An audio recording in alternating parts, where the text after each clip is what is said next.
Nuwun sewu, menapa sampun wonten wanita ingkang dados lenging penggalih paduka? Wis ana.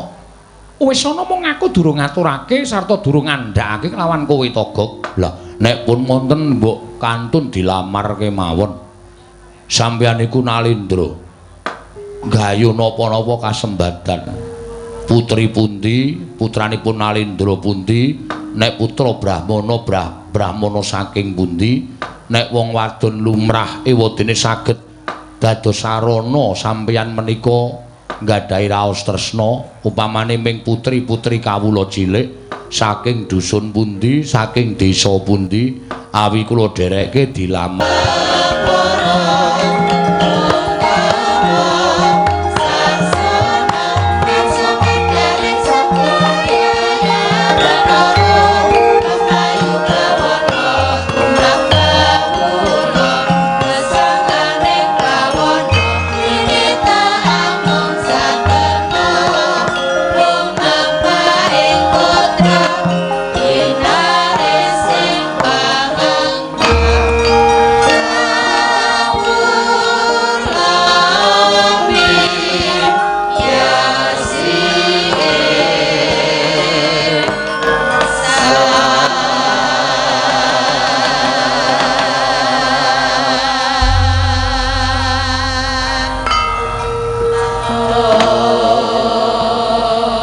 Lengleng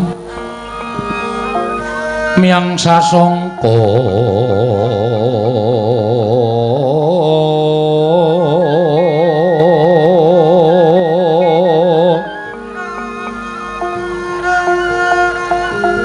wayahnya lagya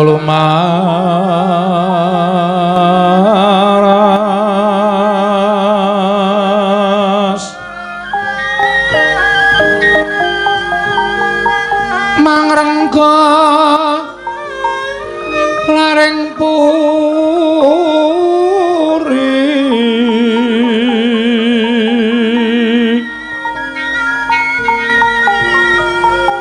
yekti ana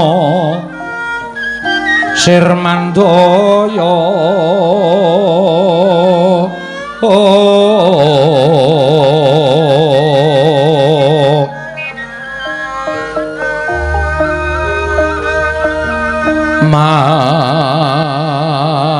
Mandaya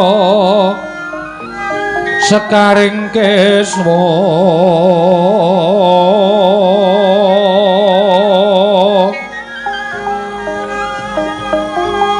Jaladri kapitaning Surya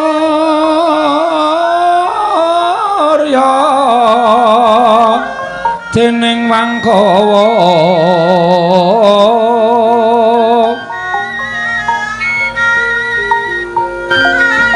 Handra sumembur saking salira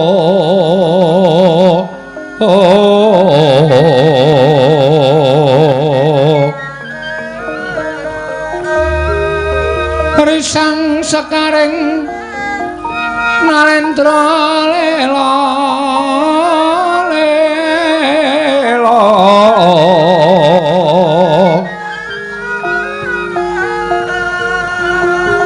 risang sekaring Nalendra sukmeng nala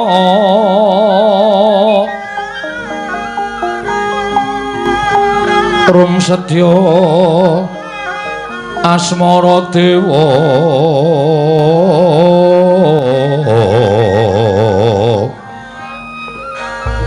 dewataning sukmeng nala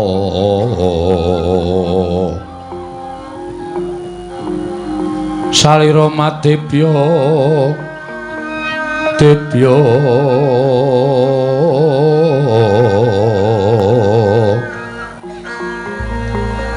sang nata ngandika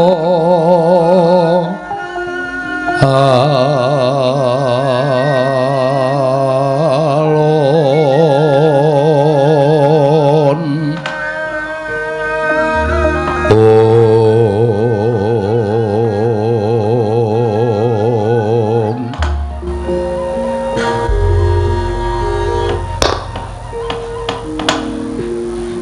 jagat mangestu ngkara wayah tur jagat ora mengko dhisik pati patih Kunjara Yaksa nunamit pasang kaliman tabi tinebena ing loduni demawaing tawang tuwang wonten timbalan ing kadhawuh menapa Gusti kula ingkang sinuwun ing atas angin miji dhateng ngabdi ing kepatihan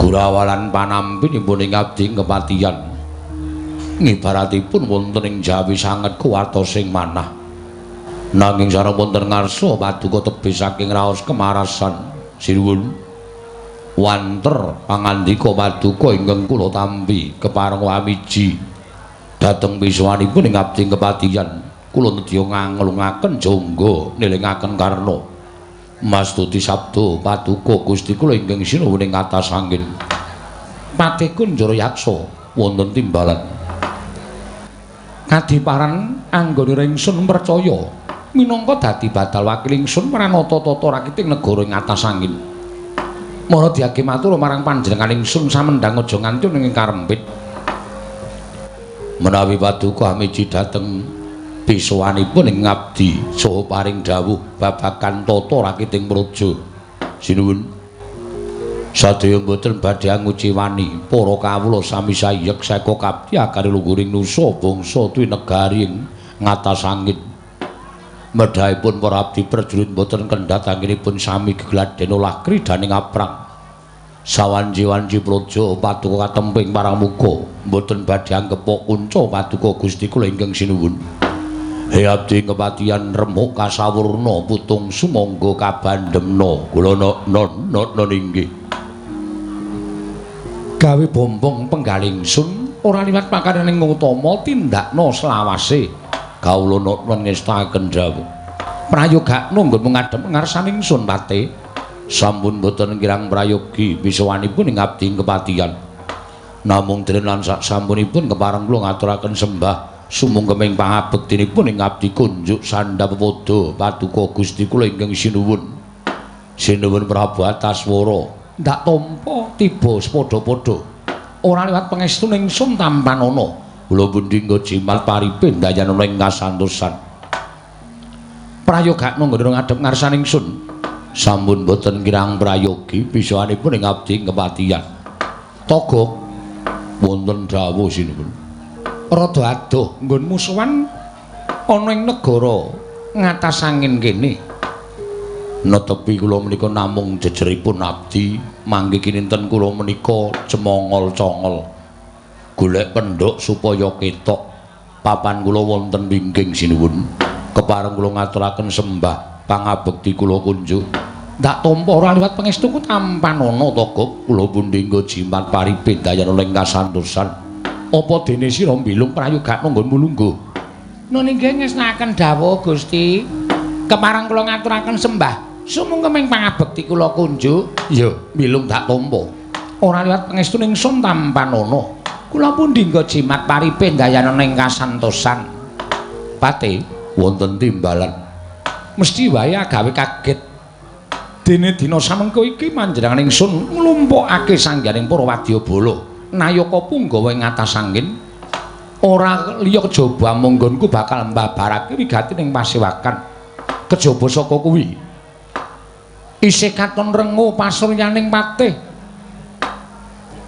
nggone sowan ngabiyantara ning ngarsaning ingsun mekaten sinuwun kagiat sotaning manah mboten kanthi kanyono-nyono dinten sak mangke kula katimbalan sowan kathah tuwa tandha pitaken salebeting manahipun ingkang abdi kepatihan menapa ingkang abdi nandhang kalepatan upami kula nandhang lepat dosa menapa ing badhe kula sandhang menapa ingkang abdi badhe pinaringan ganjaran upami ya paduka badhe paring ganjaran dhateng abdi kepatihan lajeng lelabetan menapa ingkang sampun kula tindakaken malah sak mangke gandeng sampun wonten miyosing pangandika paduka Gusti kula ingkang sinuwun mugi parang gali paduka hamba baraken wigati ning pasewakan madyaning datul ya negari ngatas angin mriki diweji semban kula Patih Kunjara Yaksa wonten timbalan ingkang sepisan panjenengan ingsun bakal ngrembug babagan tata kaprajan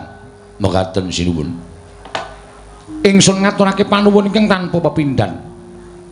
Yen to kabeh mau ndak lakoni ijen tanpa ruwang tegese Nalindra ing atas angin minangka dadi pengayomaning para kawula, minangka dadi pamomonging para kawula sak negara ing atas angin tangeh negara bisa katon ayem tentrem kaya kahanan ingkang ndak sumurupi titik kelungguhan samengko iki. Mekaten sinuwun. Kunjara Yaksa wonten timbalan. Ila-ila jaring para kina padha nyebutake yen to negara katon sentosa mono, yen to telu-telune mau manunggal dadi siji. Inggih. Babagan menapa kemawon? Siji ratu, loro nayaka, telu kawula. Yen ratune wis nindakake darmaning ratu ingkang becik, mongko kagungan nayaka ingkang minangka dadi lidah sinambunging Nalindra ora nate ngenggokake marang dawing ratu, sayekti kawula ugi bakal katon tentrem, ayem lan rukun. Semono ingkang kedadian ana ing negara ing atas angin. Jeneng ingsun ngaturake panuwun ingkang tanpa pepindhan dene sira Patih Kunjara Yaksa wis nindakake marang dawing nata ing atas angin ya kuwi Prabu Ataswara. Kanthi tewajuh netepi kewajiban minangka dadi darmaning wong kang nomer loro ana ing negara ngatas angin kene. Inggih sinuwun. Upami wonten lepat kula mugi keparenga paduka anyendu saha andukanono dhateng abdi kepatihan. Kirang menapa kemawon monggo kula aturi paring dawuh. Sakmangke menawi wonten panyacat saking paduka Gusti kula ingkang sinuwun menika dados pamecut tumrapipun ing abdi kepatihan. Anggenipun badhe andandosi dhateng menapa ingkang kapenggalih lepat saking paduka Gusti kula ingkang sinuwun Patih Kunjara Yaksa ya. Matur sembah nuwun ingkang tanpa pepindhan. Dening titik lunggahan samengko iki jeneng ingsun Bombong, jeneng ingsun Marem, lan jeneng ingsun seneng. Kelawan napa kang dadi pakaryan sira Patih Kunjara Yaksa ingkang wis mbok tindakake kanthi tewajuh. Matur sembah nuwun tanpa pepindhan. Ingkang sak pangarepe ndak jaluk saya luwih becik lan saya luwih apik ingkang mengkono bakalan junjung derajating nata ing atas angin Prabu Ataswara. Pangestu paduka mugi sedaya saged hanjalari kuncaraning Nalindra ing atas angin ingkang pranyata menika dados pengayoman kula saha panggesangan kula wonten negari ing atas angin mriki Gusti. Patih Kunjara Yaksa ya. Inggih. Dening ngangka loro sayektine panjenengan ingsun bakal ngrembug kelawan kanalindraning nata ing atas angin ya kuwi Prabu Ataswara. Babagan menapa sinuwun? Doh nyono cerak nyono padha mestani ing atase panjenengan ingsun kuwi wis dadi Nalindra nanging durung mengku sawijining garwa ingkang minangka dadi prameswari praja ing atas angin. Akeh ing padha mestani nadyan ratu ing atas angin Prabu Ataswara kae Ratu Digdaya sekti kalintang jayaning perang. Nanging jebul Nalindra wong lanang ingkang ora wani rabi ketitik wis mukti ngawibawa Nyakrawati mbau dendra. Ewadene durung ana prameswari ingkang njajari lenggahing sang nata Prabu Ataswara ya panjenengan ingsun. Mula kang sangka kuwi Patih dina samengko nggone ingsun nganakake parpatan agung ing negara ing atas angin iki mung bakal ngrembug perkara prameswari kang bakalan njajari lenggahing ingsun ana ing negara ing atas angin. Menika kula mathuk tuwin kula gathuk miwah kula cocok kalian pemanggih paduka Dewaji ganeping Nalindra menika menawi sampun jajar wonten prameswari tegesipun wonten satunggiling garwa ingkang njajari lenggah paduka. Kula nuwun sewu mboten perkawis menika wujudipun garwa leladi dhateng paduka Gusti kula ingkang sinuwun nanging kula nuwun sewu jejering prameswari menika ugi saged dipun sebat tetiyang ingkang saged angembat kendhu kencenging praja tuwin angembat dhateng perkawis negari. Wontenipun satunggiling prameswari sakmangke saged angentreng-entrengi dhateng penggalih paduka anggenipun ngasta bawat peperintahan negari ing atas angin menika sinuwun. Pancen bener kaya mengkono. Mula wektu dina iki wis tak tetepake yen to panjenengan ingsun bakal tetaren kelawan sira Patih Kunjara Yaksa apa dene abdiku ingkang ndak caketake ya kuwi toga kelawan bilung. Munggo penemuku nggonku bakal mengku garwa iki mengko. Menawi telu mekaten kepareng paduka namung kantun lan ndederek toga wonten timbalan. Mara maju toga. aku bakal sarembuk lawan sira. Nun inggih ngestaken dawuh nyuwun pangapunten lamit lho sinuwun. Iya, wis ndak keparengake to, Gok. Handrah ingkang puswita rum.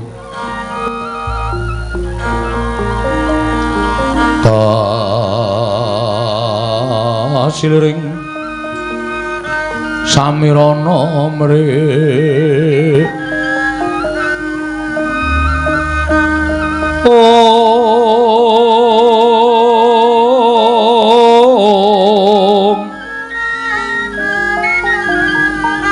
sekar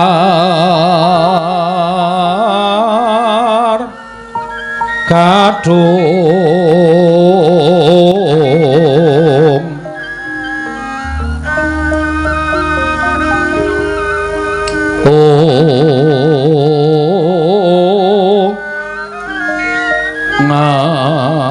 ngas kandanyo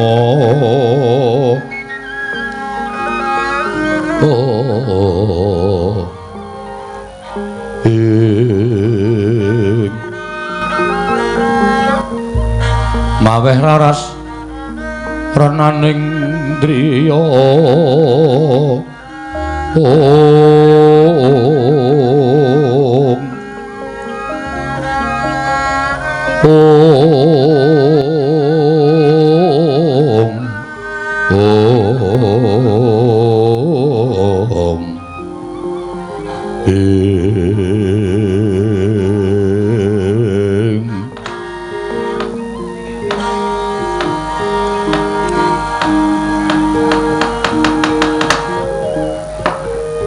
Togok wonten timbalan mesti wae ora bakal panjenengan ingsun ngambali apa ingkang wis aturake kelawan mate.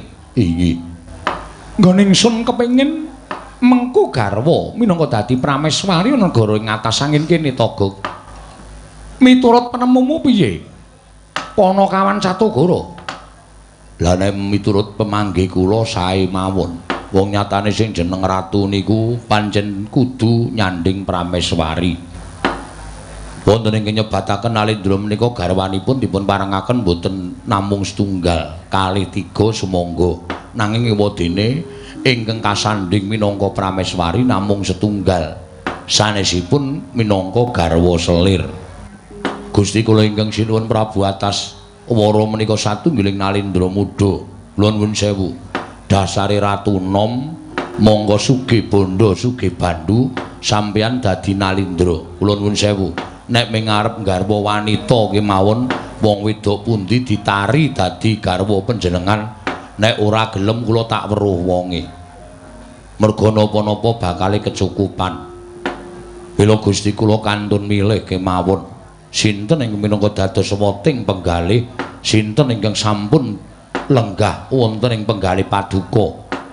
Inggih menika Anandur raos tresna wonten ing penggalih paduka Gusti kula ingkang sinuwun sakmangke dipun turuti kemawon.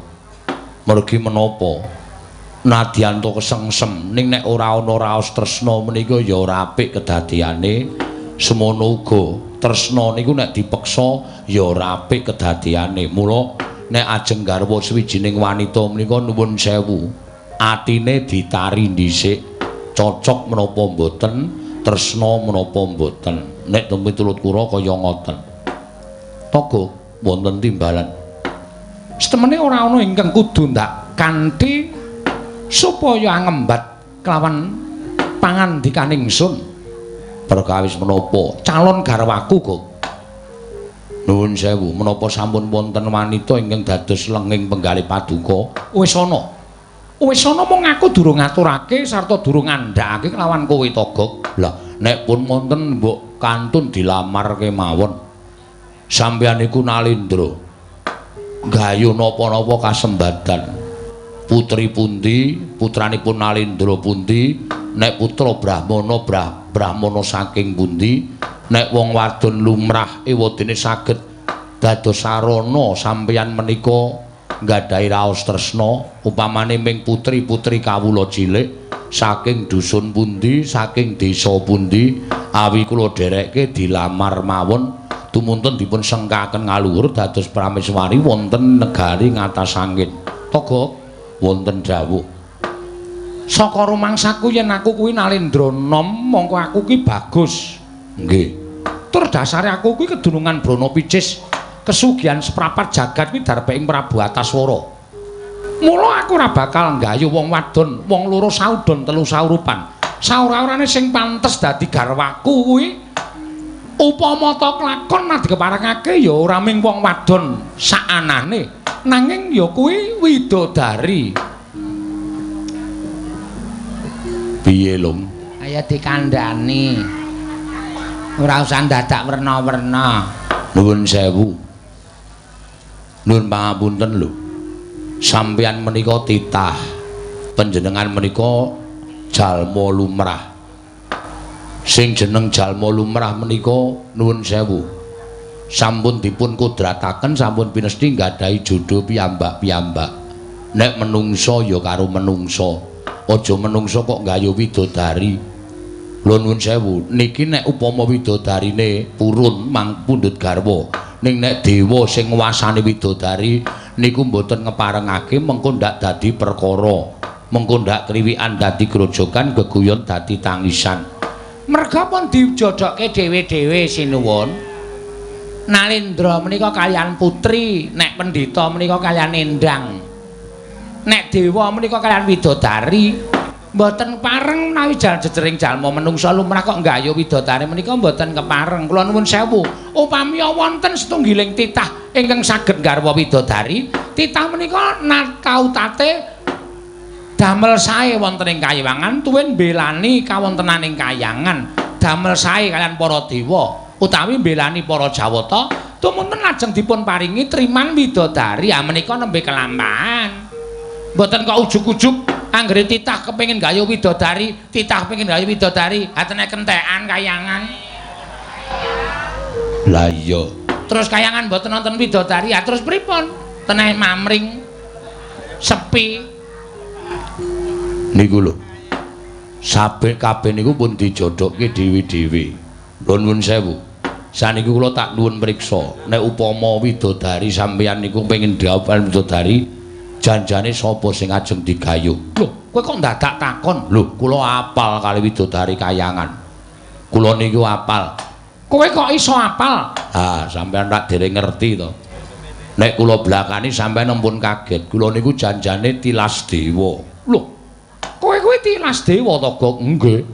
Mboten ming dewa-dewanan. Kula niku nek diitung derajate kalih nalindraning dewa we tuwa kula. Merga kula kakangne Bathara Guru. Niki Bathara dosen. Lho. Bathara dosen dengkul murah. Kakangne tegese luwih tuwa. Luwih tuwa saka Bathara Guru? Nggih. Mula kula tau mapan teng kayangan, kula apal widodari-widodari teng kayangan sing ajeng manggayu sinten. Niku kula mengke tak matur sing nguwasani sapa, terus wis dadi bojone sapa. Nek isih legan nggih monggo ajeng digayuh. Ning kudu anut karo kodrat lan pesti, tegese nek digayuh mboten dikeparengake ya nrimo, aja terus ngamuk teng kayangan mengko ndak salah kedaden. Togo wonten dawuh. Yen aku kandha karo kowe apa kowe ora kaget? Lah nek sampeyan bloko kula mboten ajeng kaget.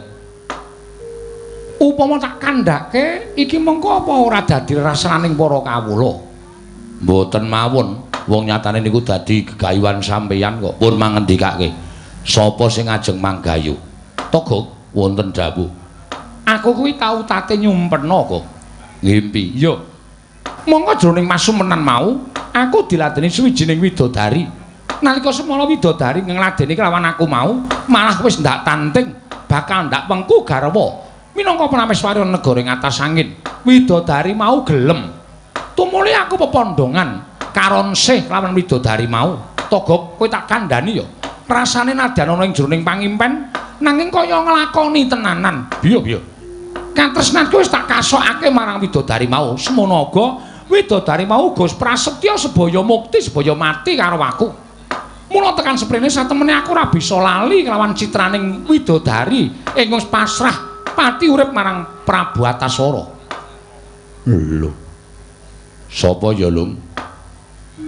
Ning widodari asli. Iya, milung tenan. Merga saniki niki akeh wong sing biasane ngaku widodari niku pirang-pirang. Asli ta niku tenan. Nek pancen saestu namine sinten? Perkara jeneng mongko tak kabari. Nek kira-kira aku kuwi nuruti karo karepku iki piye, Gok? Wah. Ya nuwun sewu. Impen iku janjane ming kembange wong turu. Monggo gek-gek sampeyan bar delok film. Terus ketonto, ngimpi diladeni widodari monggo sadurunge bobok ndelok film sampeyan niku. Ampun terus gampang percaya karo impen. Impene wanci napa? Impenku wanci esuk. Tengah 7 esuk. Ora. Jam 2 esuk nganti tekan jam 4 esuk. Niku tegese impen puspa tajem utawa kadorodase. Impen sing ajeng enten nyatane. Nuwun sewu. Saniki kula tak takon karo sampeyan. Mengke kula jlentrehke widodari niku papane teng pundi, sing nguwasani sapa? Kula tak matur karo sampeyan. Nek pancen durung winengku dening dewa monggo, nek wis winengku dhewe dewa nuwun sewu diwurungke mawon, mengke ndak dadi perkara. Togok wonten dawuh. Ngerti ya? Sing wis tau ngladeni aku jroning impen sarta wis mlebu jroning pasumpenanku, wis sebaya mukti sebaya mati kelawan aku. Nandukake rasa tresna kelawan Prabu Antaswara. Tan ora liya kejaba mung dewaning boga, ya aku kuwi Bathari Sri, Gok. Kagiat risang kapirangu rinanggo kinembet kembet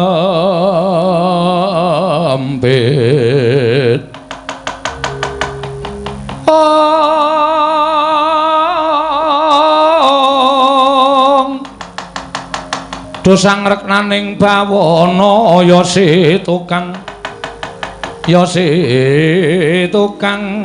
malang ati ya si tukang kudu gering ya si tukang ana sing tias ing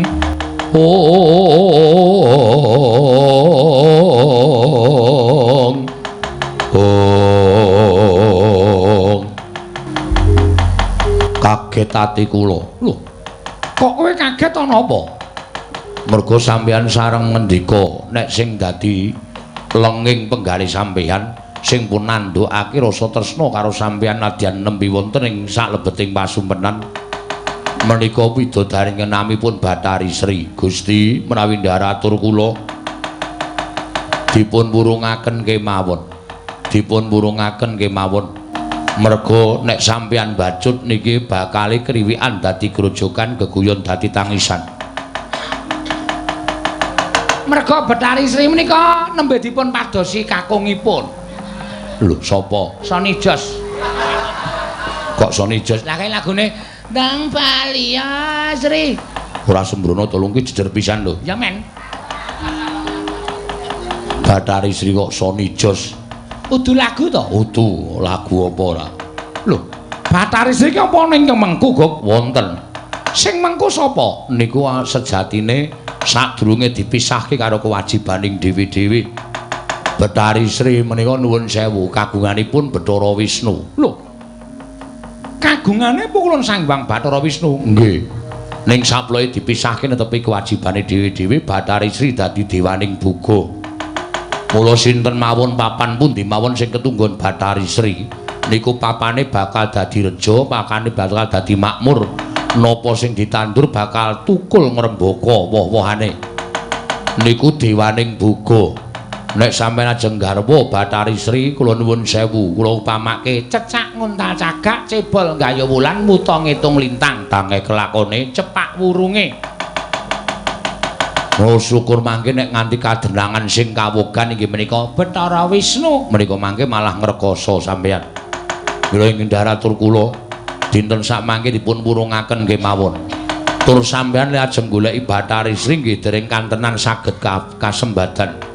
Amargi Bathari Sri menika mboten saged dipun ngertosi wonten pundi papan dunungipun. Sampeyan bingung lek ajeng goleki ming nuruti rasa tresna kaliyan Bathari Sri.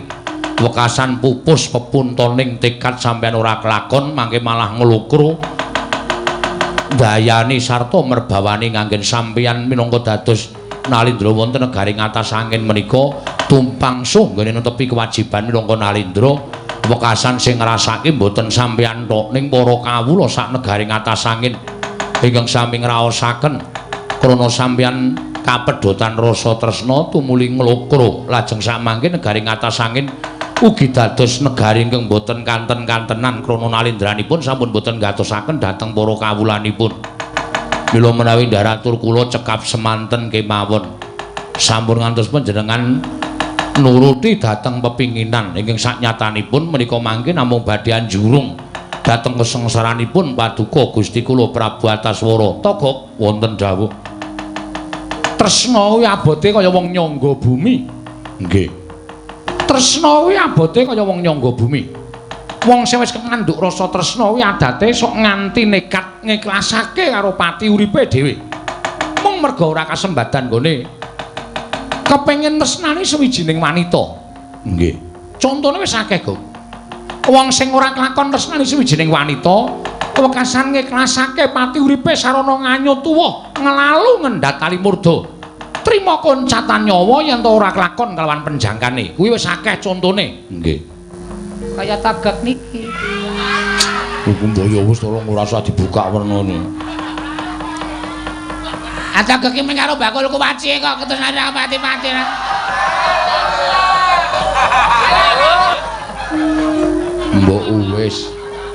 Mbok wis siren sudah ngapain sih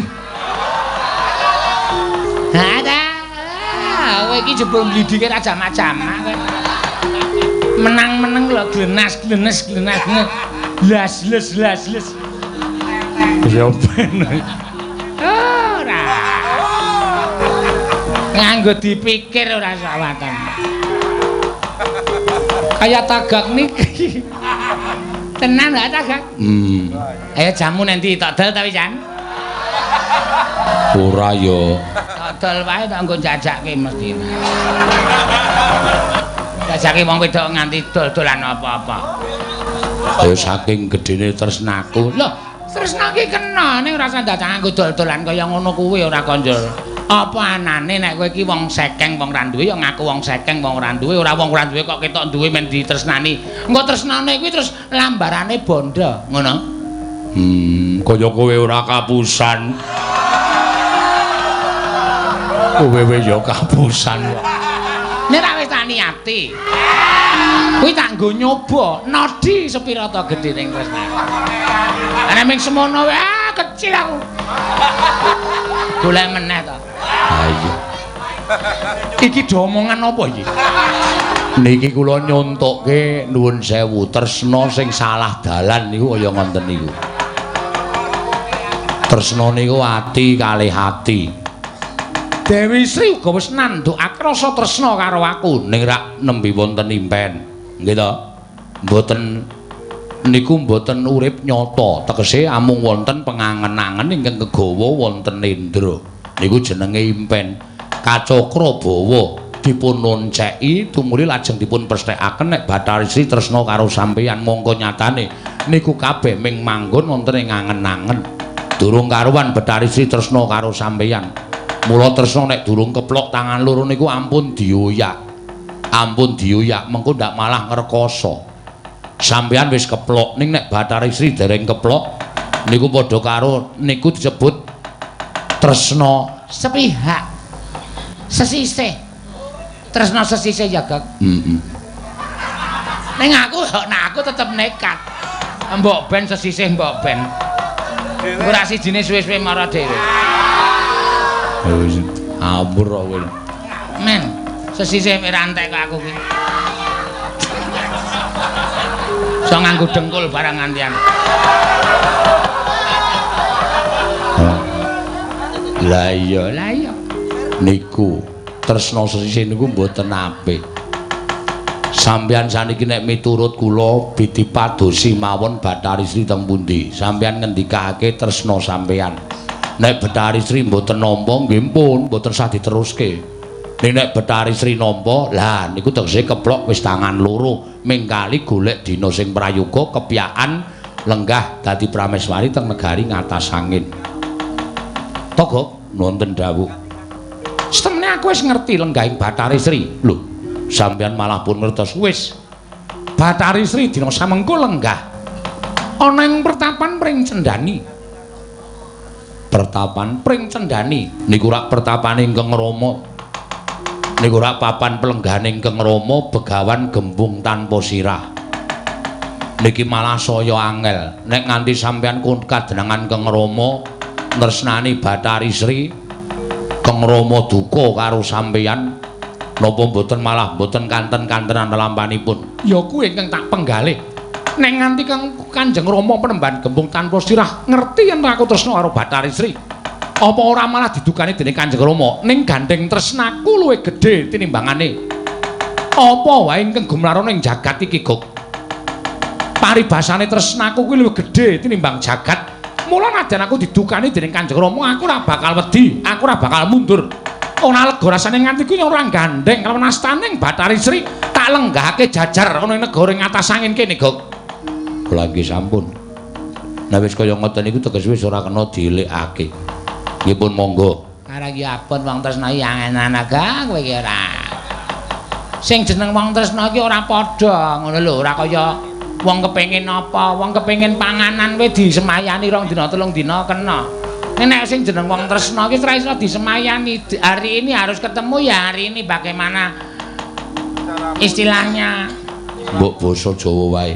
Dina iki piye carane supaya ketemu ngono kuwi nek wong tresna. Nggih ta Tisnuwun? Iya, Milo. Ah, kandhani kok. Wis men nengke wae ora apa-apa wis ben. Bejo cilaka bunga susah men ditanggung dhewe kowe karo aku ki batur pangembating catur nek iso elek-elek. Nek ora iso ya wis ora kena dielekke ya wis monggo. Awak dhewe wis ora kainan. Lah iya. Lah terus kersa sampeyan. Aku arep atur nawala kan Kanjeng Rama penemban.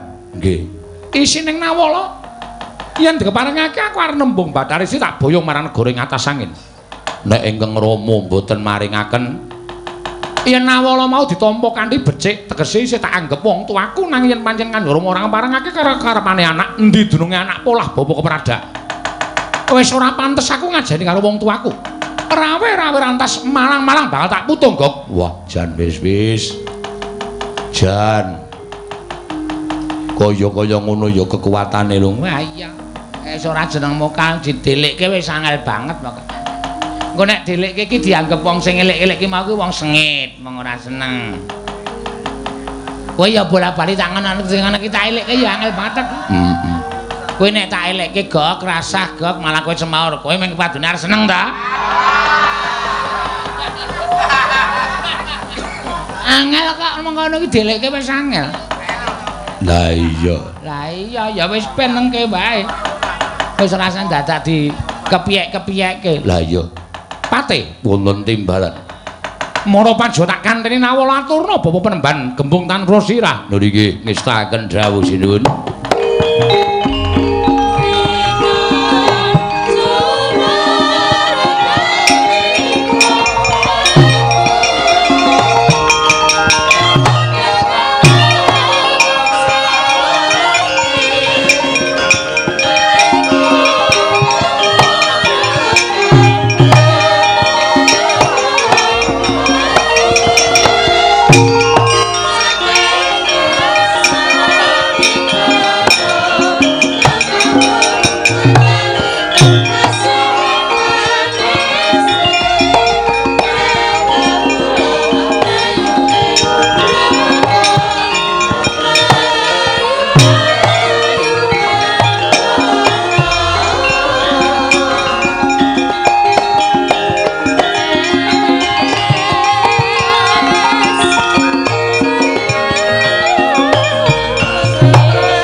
Wonten timbalan.